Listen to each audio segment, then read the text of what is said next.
Syllabus को पूरा करने में टाइम कितना लगता है, तो मैं सारी समझा देता हूँ। देखिए, अगर आप यूपीएससी की तैयारी ठीक से करना चाह रहे हैं, यूपीएससी, और आपकी बैकग्राउंड ज्यादा नहीं है, बैकग्राउंड से फर्क पड़ता है। जैसे मान लीजिए आपने हिस्ट्री, ज्योग्राफी, पॉलिटिकल साइंस से ग्रेजुएशन किया और गंभीरता से किया, तो आपके लिए यूपीएससी की तैयारी में समय काफी कम हो जाएगा। पर यदि आपने ग्रेजुएशन गंभीरता से नहीं किया हुआ है, मौज में किया हुआ है, जैसे अमूमन हम लोग करते हैं, या किसी एक सुपर स्पेशलाइजेशन वाली स्पेसिफिक ब्रांच में किया है, जैसे मान लीजिए आपने बीटेक किया और बीटेक भी ऐसी चीज में किया, कंप्यूटर साइंस में, जो यूपीएससी में है ही नहीं ऑप्शन, तो बीटेक कंप्यूटर साइंस आपकी यूपीएससी की तैयारी में सीधे फायदा नहीं करती है, नहीं के बराबर फायदा। तो अगर आपकी बैकग्राउंड नहीं के बराबर मान ली जाए, तो यूपीएससी का सिलेबस एक बार ठीक से तैयार करने में 1.5 से 2 साल लग जाते हैं, अगर जीरो से हम शुरू करते हैं तो। 1.5 से 2 साल इसलिए कि ऑप्शनल की तैयारी में कुछ महीने लगते हैं, फिर एसए है, पूरा जीएस है, पूरा सीसेट है। अगर आप इंजीनियर हैं और आपका गणित बहुत अच्छा है, तो सीसेट में आपके 2-3 महीने बच जाएंगे, और गणित में भी डब्बा गोल है तो 3 महीने और एक्स्ट्रा हो जाएंगे, सीधी सी बात। तो 1.5 साल से 2 साल चाहिए फर्स्ट राउंड ऑफ प्रिपरेशन के लिए।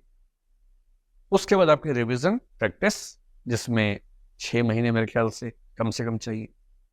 तो जिस साल आप तैयारी शुरू करेंगे, उसके 2 साल बाद का जो अटेम्प्ट है आप वो दे सकते हैं, क्योंकि आपको उस अटेम्प्ट के दौरान भी 6 महीने मिले जाएंगे। कुछ चीजें प्रीलिम्स और मेंस के बीच में भी कर लेंगे हम लोग। तो जो लोग ग्रेजुएशन शुरू कर रहे हैं उनके लिए तो बहुत मुफीद मामला ये है कि ग्रेजुएशन के साथ साथ तैयारी कर लें, ग्रेजुएशन खत्म होते ही एग्जाम दें, क्योंकि कम उम्र में आईएएस, आईपीएस या पीएससी में आने का फायदा ज्यादा होता है। सिंपल सी बात, अगर मैं आईएएस की बात करूं, आईएएस बन के आप 5 या 6 साल में कलेक्टर बनते हैं, 9 साल में बड़े जिले में कलेक्टर बनते हैं, 13-14 साल में कमिश्नर बनेंगे, 17 साल की जॉब होने के बाद आप राज्य में सेक्रेटरी या केंद्र में जॉइंट सेक्रेटरी बन जाते हैं। वहां से 10 साल का स्टेग्नेशन है। लगभग 26 साल के आसपास की जॉब होने पर आप बनेंगे एडिशनल सेक्रेटरी, जो यहाँ पर एसीएस होता है राज्य में। और एसीएस बनने में या एडिशनल सेक्रेटरी बनने के लिए जरूरी होता है कि आपके पास पर्याप्त जॉब बची हुई हो।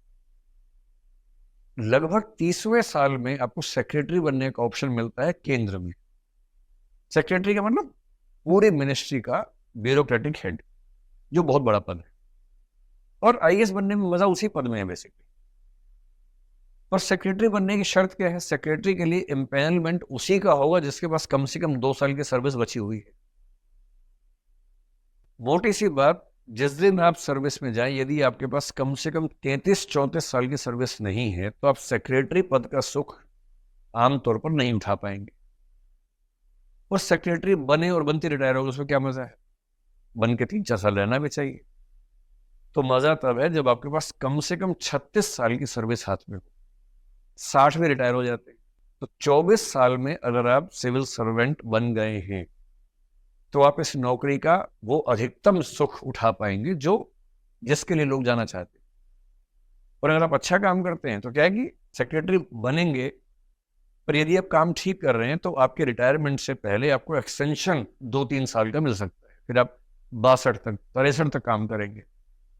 उसमें भी जब रिटायर होने वाले भी 63 में एक दिन पहले सरकार क्या करेगी? आपको यूपीएससी का मेंबर बना देगी, 2 साल और मिल गए, या सीएजी बना दिया, कोई ऐसा पद जिसमें 65 साल तक रिटायरमेंट होती है।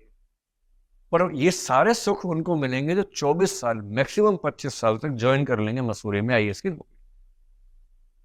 इसलिए मैं आज के लिए कहने लगा हूं कि ग्रेजुएशन में अगर संभव है तो फर्स्ट ईयर के एंड के पार्ट से, नहीं तो सेकेंड ईयर की शुरुआत से सीरियस प्रिपरेशन शुरू कर देनी चाहिए।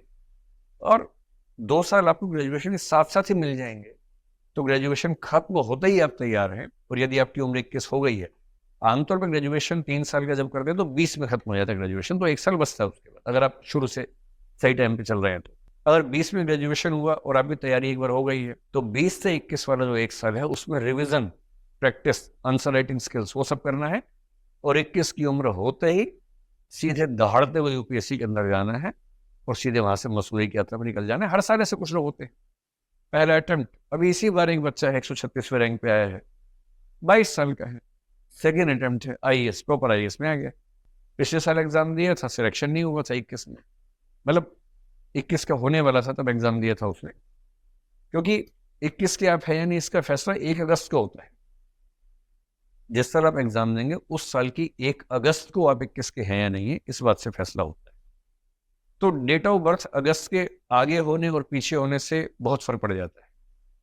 तो उसने 21 की उम्र में दिया, फिर एग्जाम दिया दूसरी बार, 22 की उम्र होती है तो प्रॉपर आईएएस में है, मैक्सिमम 22.5 साढ़े 22 में ज्वाइन करेगा, 37.5 साल की सर्विस हाथ में है।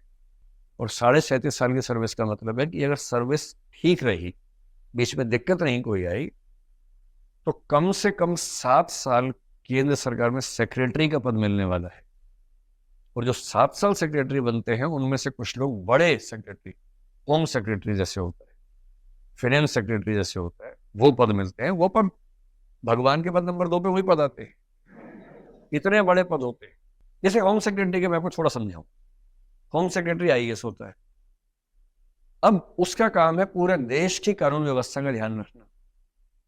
एक फोर्स का नाम है सीआरपीएफ, आपने सुना होगा। सीआरपीएफ का जो डायरेक्टर होगा, डीजीपी होगा, हेड होगा, वो आईपीएस होगा।